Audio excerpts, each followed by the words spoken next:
Israeli military carried out expansive airstrikes in Gaza over the weekend as we approach 1 month since the October 7th attacks. Israeli ground troops claim they have completed the encirclement of Gaza City, slicing the coastal enclave into 2 parts. An Israeli Defense Forces spokesman said that the military was carrying out widespread strikes on terror infrastructure, both above the ground and below it. An official with Hamas, the terror group which rules Gaza, said that for hours over both Saturday and Sunday, there were intense bombings which have been taking place around hospitals and schools. Hamas systematically exploits hospitals as part of its war machine. The vicinity of the largest hospital in Gaza, Al-Shifa, saw particularly heavy strikes, according to Salma Maroof, who's the head of the Hamas government's media office. The hospital, Israel says, hosts the terror group's main base of operations. The Hamas claims could not be independently verified. Palestinian telecom firm Paltel has accused Israel of cutting internet and telephone lines in the Gaza Strip right before the weekend operations. The blackout, which Israel has not commented on, came hours after Israeli forces claimed that they had split the coastal enclave into 2 after fully encircling Gaza City. Today, there is a North Gaza and there is a South Gaza, according to an IDF spokesperson, noting that troops led by the Golani Brigade's reconnaissance unit, who were part of the 36th Division of the IDF, had reached the coastline and they are holding the lines. The intensified push came as Israelis marked a month since Hamas's brutal October 7th assault on communities in southern Israel, in which more than 1,400 Israelis, most of them civilians, were killed by armed terrorists. Many of these Israeli victims were in their homes, some of them were at an outdoor music festival, and some of them were unfortunately on the road in the kibbutzes along the border between Gaza and Israel. At least 240 people of all ages have been abducted and they continue to be hostage in Gaza. As the war has raged on, Hamas and other terror groups have continued to rain rockets on Israel, displacing over 200,000 Israelis and also causing widespread damage, despite the cover provided by the Iron Dome missile system. Israel has appeared to pursue a 2-pronged strategy in Gaza. On the one hand, it has urged civilians to head south as it carries out heavy bombing raids and a large ground offensive coming from the north.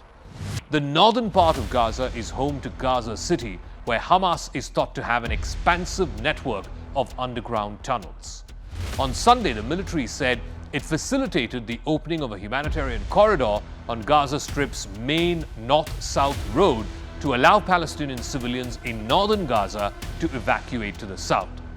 The Israeli military, though, says it will still allow civilians who want to leave northern Gaza to head south, but not the other way around.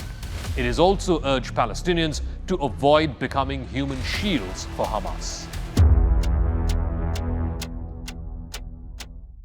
An estimated 800,000 Palestinians have fled to the south from Gaza City following repeated Israeli calls to evacuate.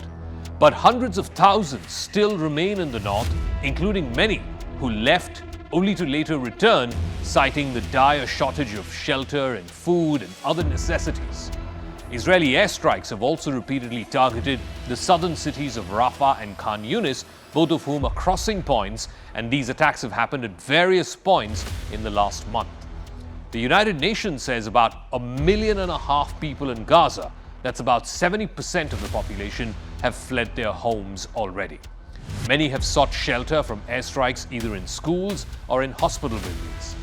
Israel has repeatedly accused Hamas of attempting to prevent Palestinians from evacuating from northern Gaza, including Hamas firing on its own people and bombing evacuation routes in a bid to try and keep the civilians there, because they need civilians as human shields, as a bit of cannon fodder, if you will, to try and help build international pressure for a ceasefire.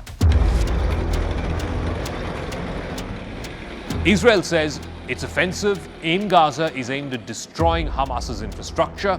It has vowed to eliminate the entire terror group cut off its knees in a way that Hamas will not ever be able to do another attack of the kind that we saw on October 7th. Israel also says it is targeting all the areas where Hamas operates, while at the same time it seeks to minimize civilian casualties. Gaza health authorities say more than 9,000 people, including many women and children, have been killed in the fighting in the last month. The figures issued by the terror group cannot be independently verified. Israel says it has killed about 1,000 Hamas terrorists in Israel on and after October 7th and captured more than 200 alive. It believes many more terrorist bodies have still not been recovered and tallied. With Gaza City surrounded, troops have begun carrying out ground operations on the outskirts of the city. It's a dense urban environment which is expected to pose a major challenge for Israel's army. It's literally going to be house to house, block to block kind of fighting.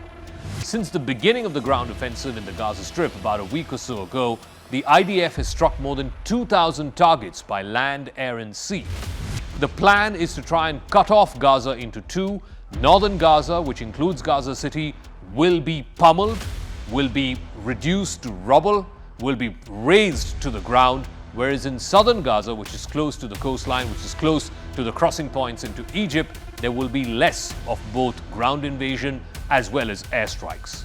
Occupying the northern part for a period of time, whether that's 3 months or 6 months or even up to a year, then to ensure that Hamas's infrastructure in Gaza City and the rest of northern Gaza is cut off, and to also install a friendlier regime in its place. These are Israel's objectives. But the critical aspect is this, that as these 2 million or so people leave from northern Gaza into southern Gaza, there is expected to be a humanitarian catastrophe, as has been warned by the United Nations, and B, there is no guarantee that Hamas terrorists will use the ruse of civilians fleeing and try and hide themselves in those fleeing populations to escape Israel's bombardment. All in all, Israel finds itself in a difficult place, but its plan currently to split Gaza in two and ensure that one part of it is completely annihilated in a way that Hamas cannot launch any more terror attacks on Israel does seem the most viable plan that it has as of right now.